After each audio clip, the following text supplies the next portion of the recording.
आज हम बात करने वाले हैं सोइल सैंपलिंग और सोइल टेस्टिंग के बारे में। सोइल टेस्टिंग हम क्यों करवाते हैं? क्योंकि उससे हमारे मृदा में की जो न्यूट्रिएंट की अवेलेबिलिटी होती है और जो उनकी सप्लाई होती है उसका पता चल जाता है। तो जो सॉइल टेस्टिंग जो भारत में सब इनिशिएट की थी उनका नाम है पार्कर। पार्कर ने इसमें सॉइल टेस्टिंग को क्या किया था, इनिशिएट किया था। अब सॉइल सैंपल लिया कैसे जाता है, चलिए हम बात करते हैं। देखो, जो मटेरियल चाहिए होता है, रिक्वायरमेंट होता है, उसका नाम है ओगर, या फिर ओगर अगर नहीं होता है तो हम सामान्यतः खेत पर जाते हैं और जो सॉइल सैंपलिंग होती है वो खरीफ के फसल कटने के बाद और रबी की फसल कटने के बाद लिया जाता है।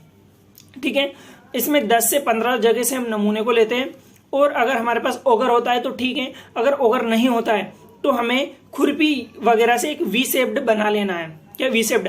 हम बात करते हैं यार कितनी डेप्थ लेते हैं, तो हम डेप्थ की बात करते हैं।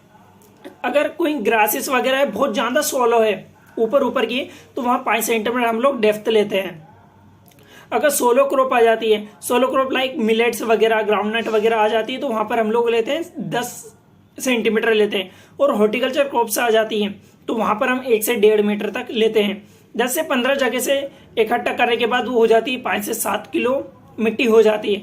फिर उन्हें एक स्प्रेड शीट पर रख देते हैं, सभी को आपस में मिला के, और उन जितनी भी मिट्टी ली हमने उनके 4 हिस्से कर लेते हैं। उन 4 हिस्सों में से आउटसाइड यानी अपोजिट साइड के 2 हिस्सों को हटा देते हैं। फिर जो 2 हिस्से बचते हैं उन्हें आपस में मिला लिया जाता है। उन 2 हिस्सों को फिर 4 भागों में बांटकर फिर 2 अपोजिट साइड के हटा दिया जाता है। फिर उनको मिलाकर 4 भागों में बांट लिया जाता है। ऐसा तब तक करते हैं जब तक कि हमारे पास 500 ग्राम मिट्टी नहीं बच जाती, क्योंकि सॉइल टेस्टिंग या सैंपलिंग के टेस्टिंग के लिए 500 ग्राम मिट्टी ही पर्याप्त होती है। और वो लेने के बाद जब हमारी 500 ग्राम मिट्टी बच जाती है तब उसे पॉलीथीन में डालकर हमारा नाम, खेत का नाम वगैरह की एक पर्ची उसमें डालकर सॉइल टेस्टिंग लैब में पहुंचा देते हैं। अगर वीडियो अच्छी लगी हो तो प्लीज़ लाइक शेयर सब्सक्राइब करना मत भूलिएगा।